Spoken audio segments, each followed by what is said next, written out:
You're listening to the Good Shepherd Catholic Radio Eucharistic Revival podcast. I'm Lucian Leone, and today we've got a wonderful panel for this discussion. Back from his sojourn to Europe, Dr. Robert Moore Jumonville. No, that was good. Was that close enough? Yeah, Mojo's good. Okay, Mojo. I'm just always going to stick with Mojo. Dr. Leone. Well, thank you, Dr. Mojo. And our other two panelists are Father Brian Lenz, the chaplain here at Lumen Christi, and Clare Dewitt, Director of Campus Ministry. Is that the title? Not a doctor. Not a doctor. But yeah, Director of Campus Ministry. So. Great. And this is year 4? Third yeah. year being here at full time at Lumen, but was doing ministry here and there while I was working at St. John's. Lumen stole you from St. John's. A little bit. I will take credit for that. You can thank me for Claire being here. You're welcome, Claire. Oh, thank you. Yeah. Thank you. Here No, I had actually been coming to Lumen even longer than this guy had been here as a chaplain. So maybe I take a little credit for your ministry here, but no. But was just coming, a couple days out of the week to be with the students, and things kind of, the Holy Spirit definitely started growing things here, and so I just really wanted to be where God was moving, and so. I worked for a couple of years across the hall from you, and I just were you always drawn to youth? Because youth, that not everybody can work with youth, and you just seem to have it just seems to be natural, and you're a magnet, and students to you and you to them. Yeah, honestly, growing up, I loved being part of youth groups and small groups and Bible studies, and I always loved being the person leading, being behind the scenes to see it all, So very rarely, even I was in high school and I signed up to lead the elementary small groups instead of joining the high school group, because I always loved being behind the scenes, Mm-hmm.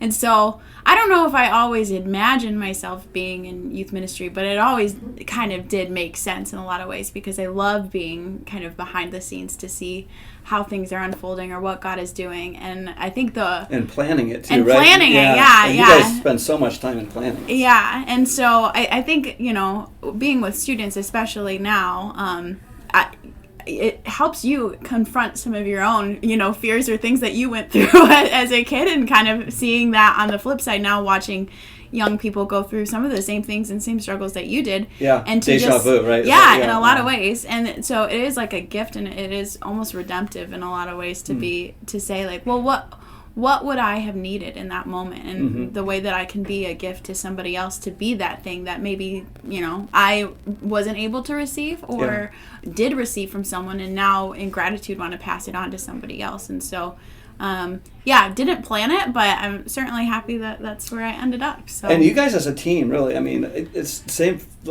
for you, Father Brian, is your fit here. You just seem like the bishop and the Holy Spirit, the Holy Spirit, the it's bishop of Lumen Christi. Oh my gosh! I mean, to point you here, because you were at St. John's at the time. I was, I was full time at St. John's for my first 2 years being a priest.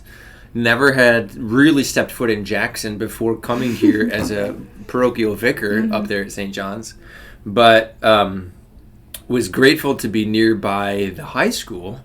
I wasn't too much involved with it because there was always so much going on at the parish, but very early on in my priesthood, and probably even before I became a priest in seminary, imagining what my life as a priest would be like. I mean, it's really hard in some ways to imagine what your future will be. You just don't know. I mean, I don't think that I had a lot of ideas or hopes, as it were, or expectations as to what my life would be like as a priest, because it's whatever God wants it to be. That's where I wanted to kind of have my peace. But when I was still brand new, my first year, my second year at St. John's, it was in my heart, it was in my prayer to have an opportunity maybe someday to be a chaplain at a high school. And that's all I had. And so I didn't plan on whether that would be here, whether it would happen, when it would happen, but I got really good advice from my spiritual director, Monsignor Lunsford, Bob Lunsford, really good, very holy man, retired priest of our diocese, who helped me a lot in my discernment even before I always started seeing him in spiritual direction even before I went to seminary. So I was talking to him about it, and he said something very obvious but very wise. He said, you should probably just tell that to the bishop. So I said, that's a really good idea. So can I do that? So I sat down a year into priesthood and went up to Lansing to the diocesan offices and chatted with him for an hour and said, I don't know what this means. I don't even think I'm asking you for anything. I just want you to know that I've been praying about this, and if the opportunity ever arose, I would love to be a chaplain at a high school somewhere because of how much of an impact it made on my life when I was a high school student. Claire was talking about, these opportunities where you feel like you received something at a time in your life, and it would be so grateful for you to be able to give that to someone else in the way that you were really ministered to. And that very much unfolded when I was in high school. So, as you said, right, the bishop listened and the Holy Spirit was present. We're not only working in me, but in him as well. And just in the natural dynamics of, what was going on here at Lumen Christi at the time and the switchover of chaplains from the oblates. So, yeah, it was like a just very providential convergence of all of these things. Well, and so I had the opportunity. I want to shout out for Father Brian that, I started studying my freshman year in college to be a pastor, and I was a pastor for 33 years, and taught for 30 years too in the college level, and trying to find someone to, when you're doing ministry, to look up to and to feel like I can follow this person because they're just. They're just spot on, and I feel like you're the Father Mike Schmitz of, of Jackson. I mean, seriously, it's like just just feels like you not only this is where you belong, but you do flourish here. You rock it. Yeah, for anybody who's listening, I paid Mojo to say that. So. No, I do. I mean it sincerely. Thank you, and I appreciate that, and it's all glory to God. I regularly tell people that of all of the quote-unquote jobs I've ever had, being a chaplain here at Lumen Christi is the favorite thing I've ever done in my life. And so it is. It's like a really good fit. And so it's amazing how God, it's like he knows us or something. You know what I mean? Oh, imagine that. What an idea! So, you searched me out. it's like, you know me, you know my ways, where I sit, where I stand, where I walk, my resting, my rising, and to have experiences in your life of personally being loved by God in that way is such an encouragement to your own life of faith, to your own journey, your walk with Jesus. And that just gives so much peace and a direction to the ministry that God gives you. Because, I mean, if I don't know how to be a priest other than to live from the experiences of my own heart and preach from the experiences of my own prayer.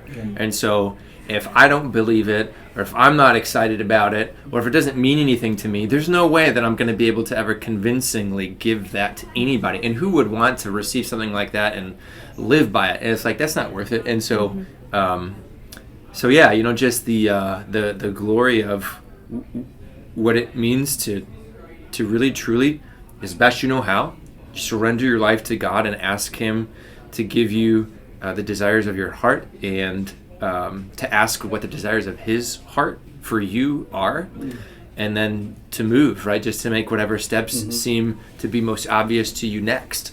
And I can't speak for anybody else, but I can speak for myself and what it has turned out for me. And so, I hope that in whatever I do or wherever I minister, that comes across to people, because I think that's something in life, that every human heart needs to witness.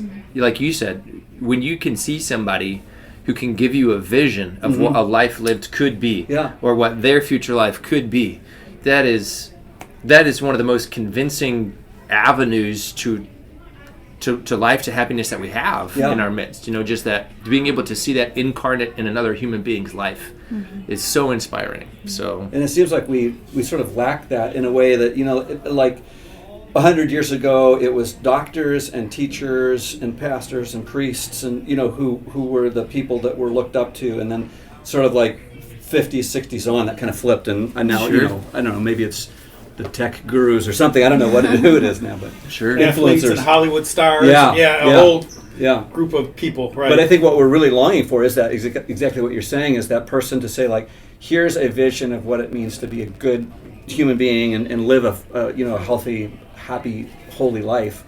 And that's just it's hard to find people like that who that we're just longing for that, I think.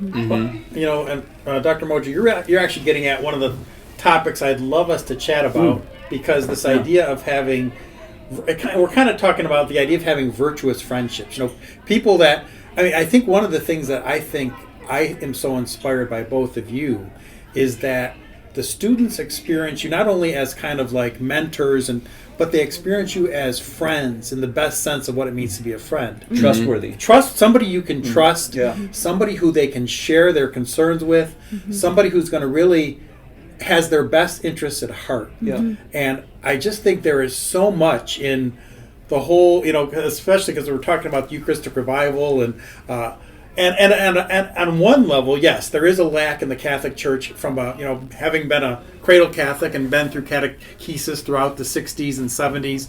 There really was a lack there. Sure. But I think the bigger lack was the lack of what we're talking about now. People that you actually knew that kind of modeled what it meant to be like Jesus and how much Jesus could change your life. And it's like, that looks really good. I want what he's got. Yeah. And I think you two do that so well here. I think it's like there's something about like sort of when you're around a saint, they start to rub off on you a little bit. It's just harder to be sinful. It's just like you want to be your better self. If you're around a saint for 3 days, you begin to change a little bit in terms of like your focus. It's like, it's cool. Yeah, I think like that's something that Father Brian and I talk about a lot when it comes to ministry, and how we try to approach with our work with students. It isn't just about the big explosive moments where you take them on retreat and they have an amazing experience of God, which we hope and pray that happens. And we know that happens because of our conversations with students, but kind of what you're saying of that relationship piece, it's that ongoing day in and day out relationship. And so what we talk about oftentimes is that relationship and what does it actually look like to be a disciple, and what does discipleship look like, right? And so, we're not trying to make disciples after Clare or Father Brian, but what I have received in my life is having people, kind of take me under their wing and say like, well, let me teach you how I pray. Let me teach you how I see things, and how I have conversed with the Lord, or how I have approached this particular situation, or what is God speaking into my life. And it was so real and so personal that, it truly did. It stuck with me. It changed me. And it made me desire to relate to God in the same way. And so I do think that what we aspire to do, obviously we want to do the awesome retreats, and, we hope the kids are crying, and we hope that, they're having these amazing moments that, they'll look back and remember, because those are so edifying to our faith. But I think really when it comes down to it is the fact that, a lot of ministry is just sitting, and it's not always even talking about deep philosophical questions or theological truths. It really is the boring, ordinary day in and day out of how do you live well. And if you can teach kids how to do that, then that's what's going to make lifelong disciples. I would venture to say that like that the experience of the retreat is like that's what happens is students maybe for the first time get a sense that wow, there is a Holy Spirit. Like wow, the spiritual realities around me may be possibly real, what everybody's been saying. But I think the other thing that you're talking about is this sense like when you look back and you say, that person influenced me because I knew they really cared. They actually loved. And I think you can't love unless you've been loved, unless you've known what that feels like. And to really teach students how to be in relationship consistently, because so often our kids are in and out, they're on again, off again, right? They like me, but now they're ignoring me. They have an explosive moment at a retreat, but now where is God? And so it's this idea of consistent steadfastness that kids are really longing for. We're all longing for. Yeah. That if we can show them that in both relationships with each other and in friendship, but also with the Lord, that is something that is so necessary and so needed. And so, yeah. I would love for you to chat a little bit about love, because my deep belief is this is one of the idea of love is so misconstrued in modern society. We absolutely think of, all society tells us that love is fundamentally an emotion. And as you all know, love is not fundamentally emotion. Love is fundamentally, well, if you want to use Aquinas, willing the good of the other as other. But I think even more clearly, Jesus on the cross. That is love. And that idea love one another as that I love love you. is sacrifice, that love is essentially not an emotion, but love is essentially sacrifice, is something that I think our society has completely lost. I don't want, maybe that's too, maybe I'm overstating it, but we just do not understand love. And I would love to get your thoughts on how we can help. Besides what I think you're doing is modeling it is really the best thing by just, and that's why I think friendship is so important, because when we think about love, we automatically think of, that really is talking about the relationship between a husband and a wife. And in a certain way, the love of God is much more like the love of friends, where you aren't getting anything back. It is all about what you're doing for the other. I think there's a really important connection that is to be built, and all of us as Christians, but especially in a ministry like high school ministry, where you're trying to teach kids about connecting the things that we talk about in theology as to what does it really have to do with my life and why do I even care. And but you can step maybe away from a little bit of theology and talk about something like love, something like friendship, and explore that topic, because that's something that kids are living in, walking out of, experiencing the goodness of or the brokenness of every day of their life. I was one of the things that I earnestly prayed for when I became a priest in the months that preceded my ordination.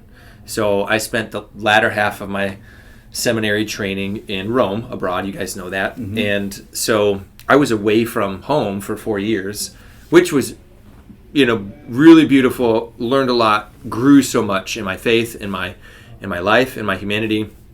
But also, there was a sacrifice as well, things that you give up, as it were, right? That very obvious meaning of sacrifice, where we feel like you have to, put something down that is valuable to you, and there's like a pain with that, right? And so we understand sacrifice in that way, very obviously. But when I was coming home, and the bishop had told me, okay, I am going to assign you as the parochial vicar at St. John the Evangelist in Jackson. That's going to be your first assignment. And I thought two things. The first thing that I thought was great relief, because I had never been to Jackson in my life, and I was really worried about my first assignment, and I didn't want it to go bad. I didn't want it to go poorly, you know? And so I was like, please, God, just give me a really good first assignment. And I didn't even know what that meant. But when the bishop gave me my first assignment, I was relieved, because even though I had never really stepped foot in Jackson, I was going to a parish whose pastor was a formator of mine in seminary, Father Chaz. So he was at Sacred Heart while I was there.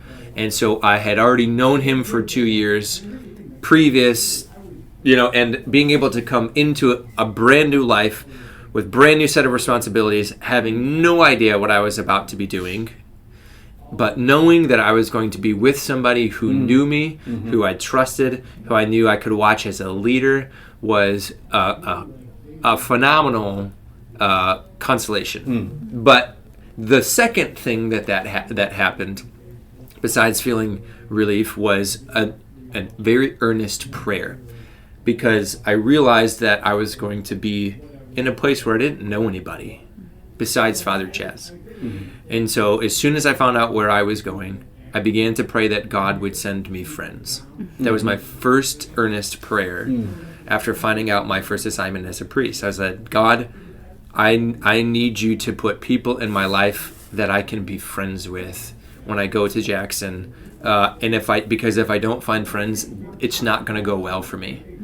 I just had this instinct that you learn through life, but I don't know, especially as a new priest, where it just seemed obvious to me that I needed to put that in God's hands and trust that to him.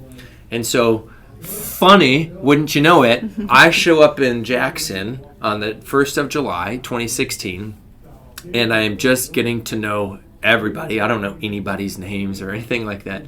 And I happened to come into the parish the same week that the parish youth minister was going out of the parish because the youth minister was leading a pilgrimage to World Youth Day and then returning and moving on to the next step in life. And so I was like saying, okay, hi, bye, new person, don't know who you are. Since I've gotten to know her, wonderful, wonderful gal. But 2 weeks into my brand new assignment, we hired a new youth minister at St. John's. And that person was Clare Kalenda at the time. Yeah, man named Kalenda. In my first year of priesthood, almost immediately, there was another new person in the office who was doing the things that I was doing first, learning the people's names. And it was the first sign that God was answering a prayer, because it helped me on a human way to feel like, okay, I'm not the only one here who doesn't know what's going on, and we can kind of learn together. Yeah, and that was like the first thing you said to me. You were like, oh, we can be new together. So Claire and I, for those first, especially that first year, and even the second year of my time there, we just ended up naturally spending time together in ministry, because I was a young new priest, whatever, doing all the young new things, and Claire was the new youth minister, and I was already instinctively interested in youth ministry because of my experience in high school. So just in the time that she and I got to spend with each other, we just began to grow in friendship by virtue of doing godly things together, doing ministry together. So and eating lots of ice cream. And eating lots of ice cream together. Yeah, all of these things.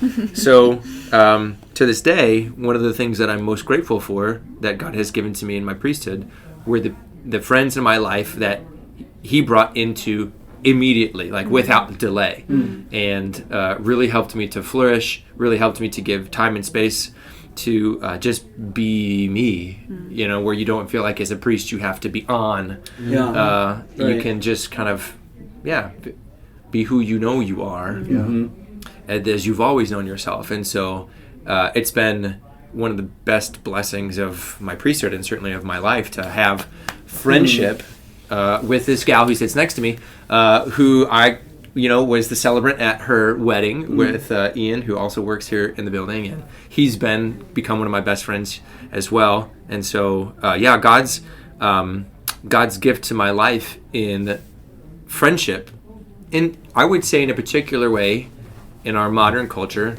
true friendship between a man and a woman in a way that's holy and healthy is everything that people need to be seeing about Christianity and about what it means to live a joyful life, what it means to live a human life well. At the Last Supper, Jesus' parting words included this, like, I have called you friends. This is what it means to be a friend, to have the greatest love that there is, which means to lay down your life for those who you would call your own, right? In your own squad, on your own team, in your own circle.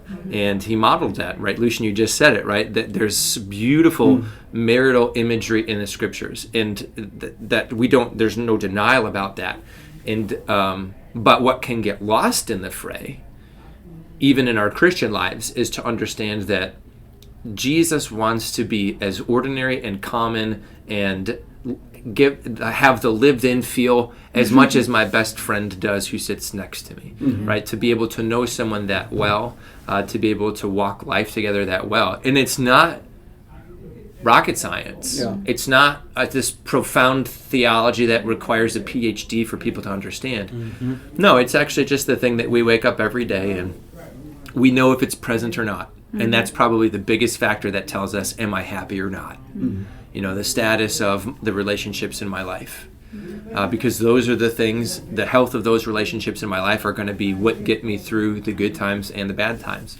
The people that I can share memories with, and the people that are going to be able to simply be with me when nothing can fix it. And that's what, if you had to change, if you had to like trade in anything in your life for something, and it really got down to it, it kind of becomes pretty obvious what any of us would choose.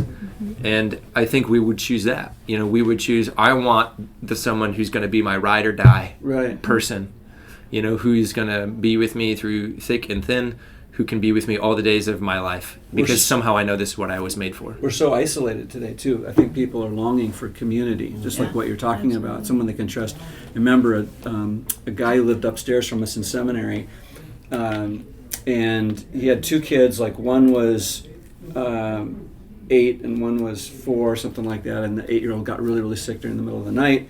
He and his wife both wanted to take him to the emergency room, and the 4-year-old was there, and he said, we couldn't think of anybody who could come into that apartment and be with him and him not be terrified when he woke up. And he said, I've never felt so alone. And I thought, that is a perfect description of the modern human being. We're so individualized that we're isolated and alone. And I think it would be an interesting exercise for the listeners of the podcast to do, Father Brian, what you just said, is to pray that God would send us holy friends. I think it's one of the best ways. When you ask someone, when someone asks in a really down to earth, practical way, what's the best thing I can do for my spiritual life? What's the best way that I can become a quote-unquote better Christian, to become holier? Like, we have these genuine desires. You ask these big questions like, what does it mean for me to sacrifice my life? And there's something really beautiful and simple about that. You know what sacrifice means? It means make holy, right? Make holy. That's what sacrifice means. And so when the things that are most important, when are most significant in my life, when I make a decision to make those holy, that is what it means for me to sacrifice them. That is what God wants for all of us. Sacrifice doesn't simply mean I give something away, never to be given back. It's painful. It's going to hurt. Pain and it's going to suffer. It's going to be not fun. In order for me to be holy, sacrifice is going to be like drudgery, trudging along, sad, and I just got to white knuckle it, and that's how I know I'm doing it right. Probably going to rain. Who wants that life? Nobody. Jesus didn't want that life. He didn't come to live that life. That wasn't the example he gave, right? Jesus came to sacrifice his life, and you know how he did that? He put 12 men around him 24/7. That's how he did that, because he needed us to see that the sacrifice of my life simply means taking everything in my orbit and making it holy, sacrificing it, turning it into something that can glorify God.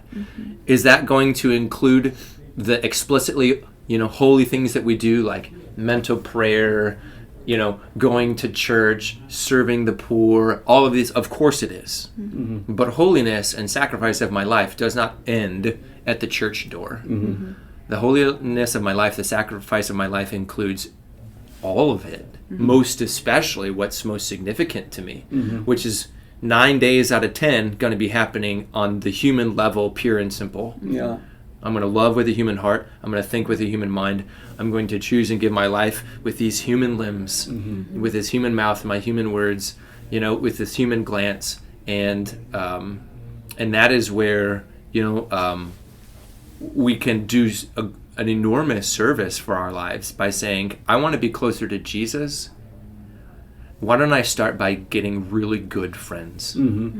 Is it Jimmy Mitchell who says that in the chapter on friendship? Yes. He says something like, "You are the sum total of your 5 best friends," or something. Yes, like that. exactly right. Yeah. Which I think about that, and I also think that sometimes, we try to look for friends, and if you go out and say, it's like saying I'm going to look for a spouse today. It doesn't happen. It's got to be this gift that God gives us. And that's why I think the prayer element's so important. It's just we have to be open and risk.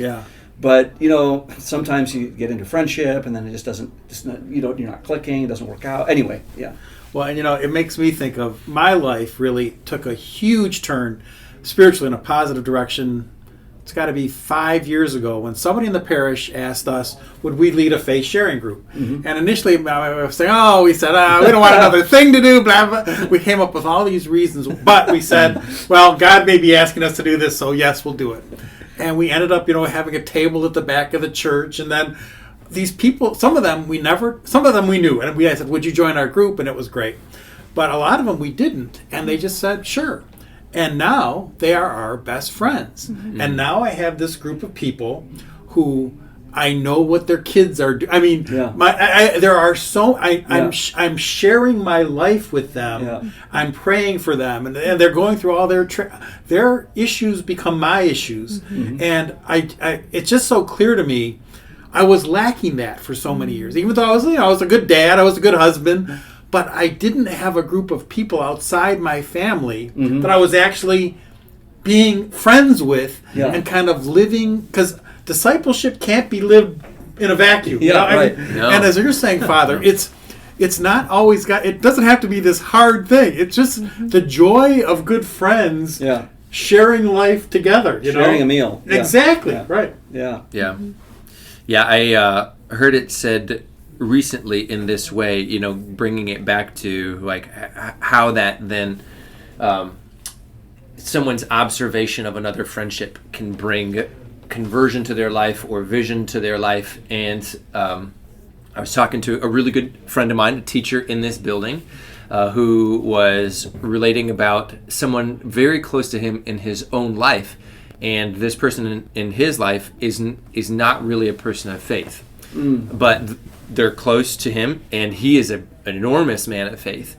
And they made this comment to him recently, which he relayed to me, and they said to him, I don't think that I have faith, but I have faith in your faith.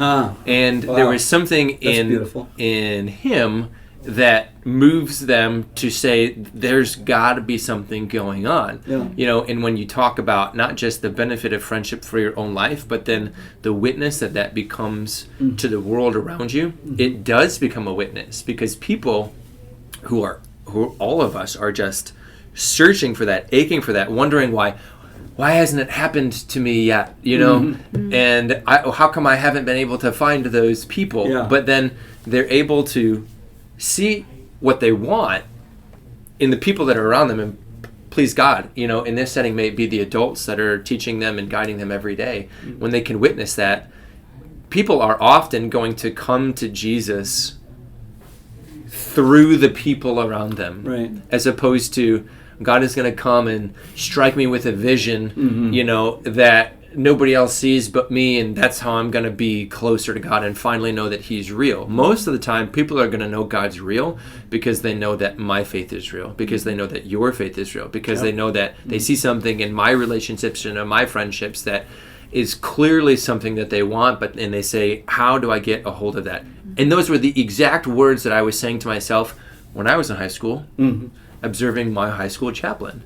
An enormous man of faith, and you just look at that and you say, I don't know what it is about you, but that I need whatever that is. That looks good. Yeah. And it makes me want to spend time with you, because the more time I spend with you, the more I'm going to get a taste of that thing that I want, that I'm seeking. And so, we can't also be, you can't downplay how much of an evangelistic power potential there is in true, authentic friendship, and what that naturally does just by you being in the room. I've been thinking the last few minutes as you were explaining that about St. Francis, and drawing people around him, and then Ignatius also, and so how we need that when we're in ministry, when we're trying to be a serious Christian and follow Jesus, other like-minded people, then that ends up exponentially sort of changing the power of that, about how much Christ is present and seen, how much can be done through that. Just like you guys, or my friendship with Lucian. It's wonderful to. Yeah, I think it's a great gift of God that not only He's given me this ministry, that, for example, He's given Claire her ministry, but the fact that He brings potentially isolated people into relationship with each other. So as you said, you mentioned this earlier, Lucian, as well. It's like, it's not simply that the kids are learning from what it is that ever you're saying to them. They're actually, they just watch you. Yeah. They know, kids have a really good BS meter. We all did at that age. They're very interested in knowing what's actually true and what's actually real, whether or not they're going to agree with you. Can I say that they don't want to see a poop-faced Christian? Is that what yeah, I believe that was my quote. So don't steal that. We had to get that into the podcast. Okay, We did. And the citation has to go to Father Brian initially. Please. Yeah. Yes and amen. And I think also kind of what Father Brian's getting at too is the idea, and what you were saying too, Mojo, about things grow exponentially. You know, when there is life-giving friendships or life-giving relationships, you see, like, it does produce fruit. You know, it really does. You know, and that, I think that is the thing in my life. I'm always asking the Lord to show me where He's going, where He's leading, where He's calling, and every single time it's like you'll know where the fruit is, right? You'll know where life is, where there's growth, right? And so keep doing that thing, you know. And so it's much more simple than we try to make it be sometimes, I think. But yeah, I think. Yeah, that friendship, when you have those virtuous friendships and you have the people around you doing life with you, that naturally produces that fruit, that life that we're looking for. And that's what kids see, you know, because that's not something you can manufacture. That's not something that you can manipulate just right and ta-da! It's not flashy, but it's just life. And they oftentimes just aren't seeing that. Whether that's because we're, you know, stuck behind our screens, or whether that's because we're so busy getting from one thing to the next that we're not slowing down enough to actually experience it ourselves. Whether they're just walking into really broken relationships in their own lives, you know. But I think that's what really cuts through the BS meter a lot of the times is seeing the authentic fruit in life that comes from true relationship, you know. And so I think that is a huge witness to our kids. Something I think would be really interesting, and this may be like another podcast with these guys, but because we're talking about Eucharistic revival, and to just get your take on, we see 7th through 12th grade here experiencing adoration and experiencing the Eucharist once a week at Mass, at the whole school Mass, and you guys must see some kind of themes or something as young people try to get their head around what, you know, like Aquinas couldn't ever even explain. You know, you can't really fully explain the mystery of the real presence or something.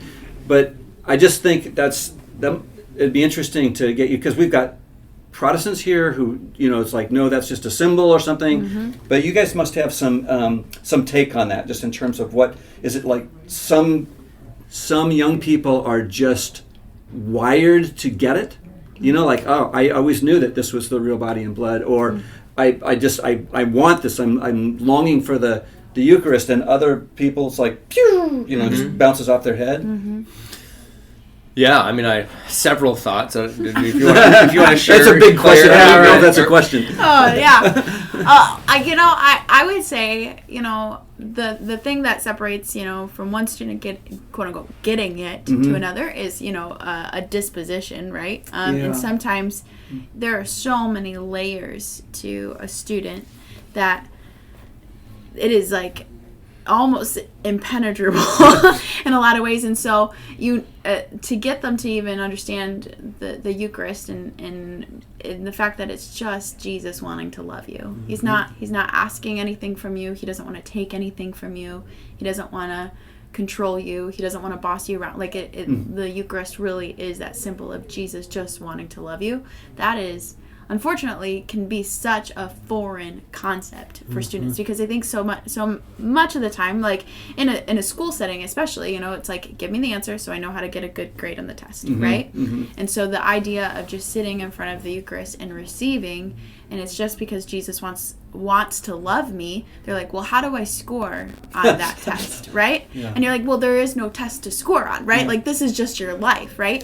And if they have not had the witness of other people doing that in their life before, where there's not a hidden agenda, where there's not something that is being held back from them, there's not a catch-22, right? Or something's going to be pulled under the rug, that can just be like, well, I'm swimming without a lifeboat then, right? And so it's like they flail, and because we flail, we shut down. And so you see so many students like, well, I don't understand this, so I'm gonna shut down, right? And so it's like it goes back to with discipleship, like consistency of, nope, Jesus just really loves you, and Jesus just wants to continue to love you, even the hot mess that you are, and the more that you can consistently have that message, the more you see, hopefully, students opening up and softening. But that is like the battle of every human heart. It's just to really believe that. And some kids have had experiences and witnesses of that in their life already, and so it naturally disposes them to, receive the Eucharist with that like expectation, like, oh, Jesus really just does want to love me, while you have other students that just have a lot of layers of, I've not experienced that before, I don't know what you mean, I just need to score well on the test, right? And so you're kind of experiencing all different varying levels of that disposition that you're kind of wading through. And so, I mean, even in my own life, there is so many times where, you go to before the Eucharist, and, in your own woundedness or own brokenness, there's like the fear of like, oh, well, Jesus, if I pray about this, are you going to tell me I have to do the thing I don't want to do? Or, oh, Jesus, if I'm really happy about this, are you going to tell me you're going to take it away because I need to be suffering? We have all of these like broken misconceptions on what God is really expecting from us. And so it's like the consistency of, no, Jesus just really wants to love you over and over and over again, and before, like, until we can actually believe it. And I think that that's really the battle with some students is that actually real, And so I don't know, that's what comes to mind. Yeah, I would agree in a lot of those ways, because ultimately what you're first bumping up against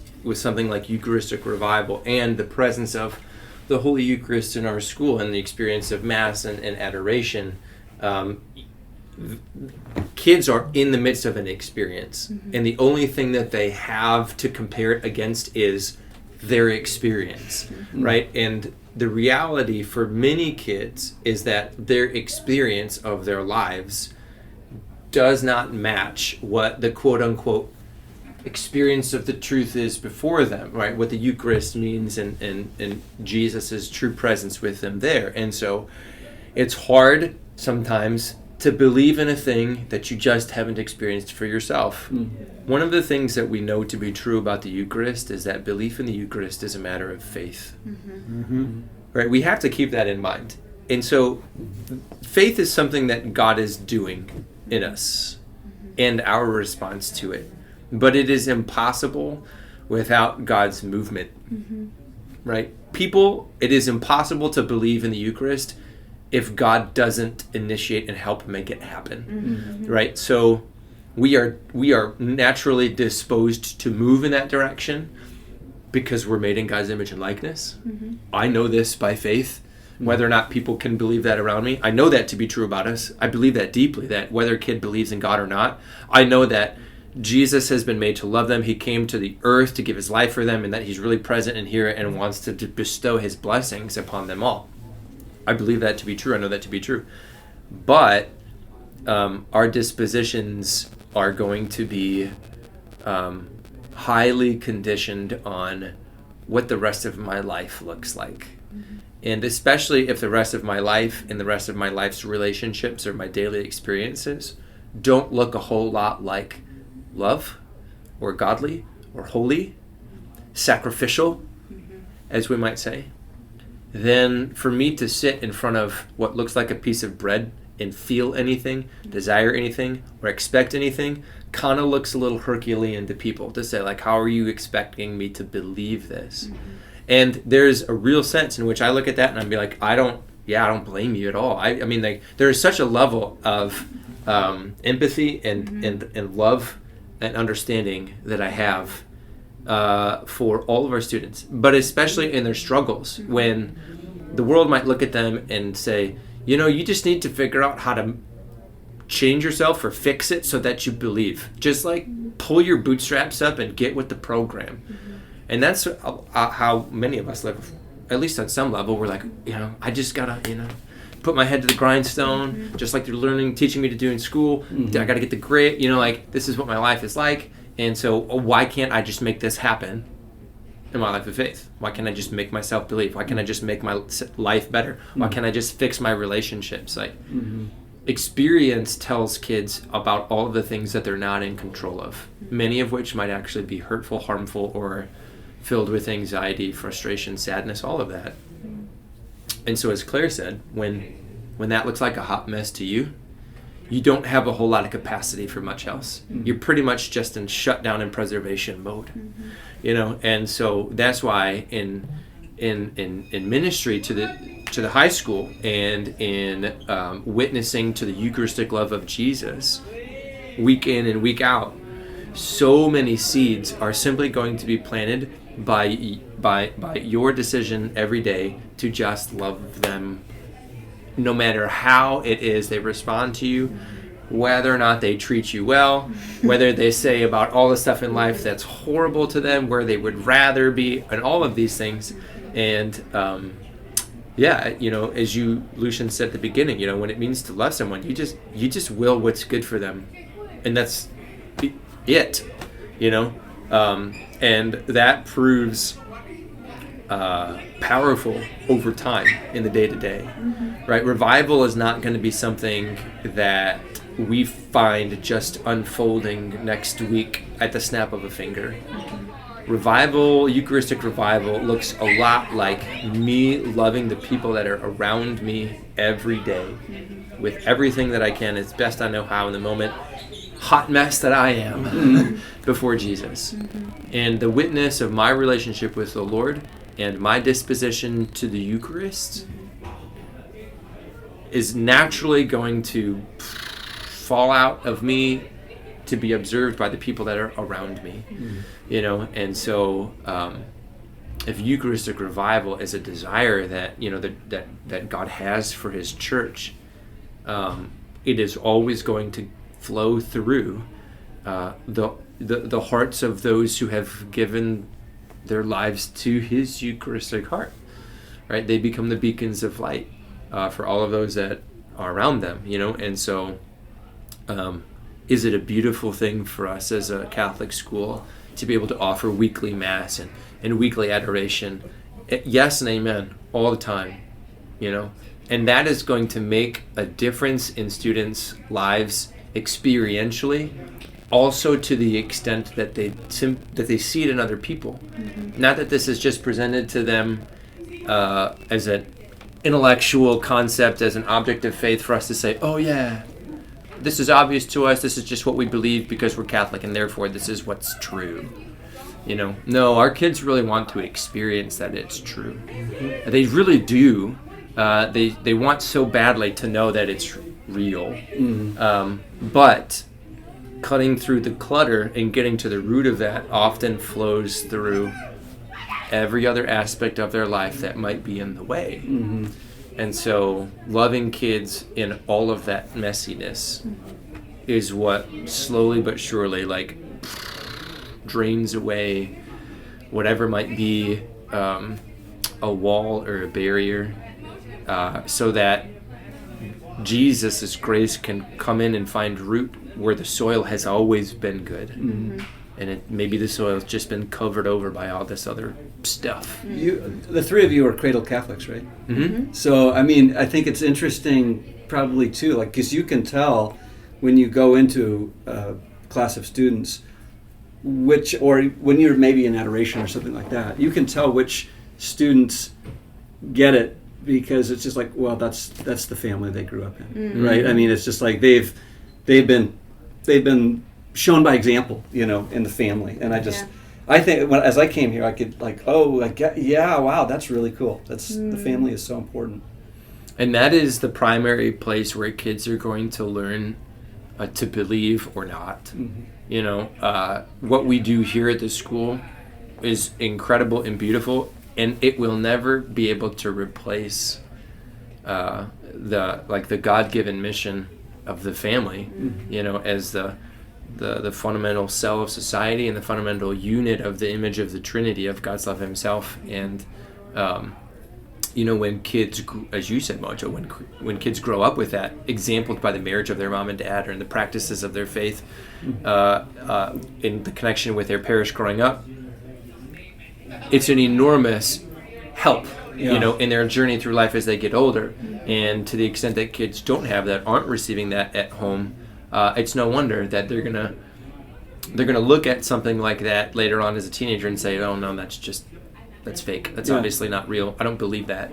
It's not for me. It's not for me. It doesn't pertain to my life." Right? And so you're right. And I would say, first question I would ask would be like, "Oh, I wonder what that kid's story is." Because 99 times out of 100, you're not actually dealing with an intellectual problem. You're dealing with the mystery of a human heart. And a whole family system sometimes too. Yeah. That's just like, so my wife grew up in a very pious, faithful Protestant family, and I grew up as a pagan, and so it's like very, very different experiences.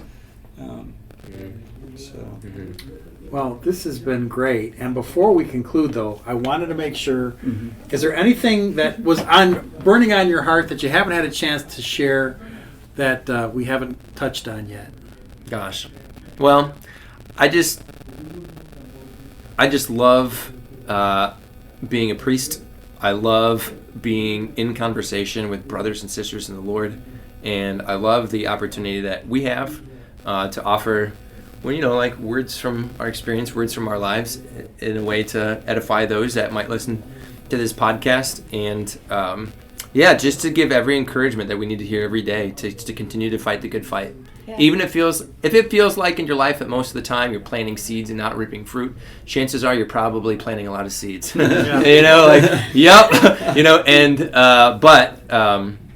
to be able to plant seeds with people around you who are your own people, who are your own friends, who love you, who know you, that is, that's like what helps us to continue to be faithful to the Lord, to be able to go out 2 by 2, to be able to live in a community of faith. And just to kind of reiterate where we started at the beginning of the podcast, for all those who are listening, make sure that you pray for your friends, or pray for holy friends, that most especially this would be a sacrifice of your life. This would be a thing that is made holy. This would be a thing that you simply decide to set apart as a thing given to God.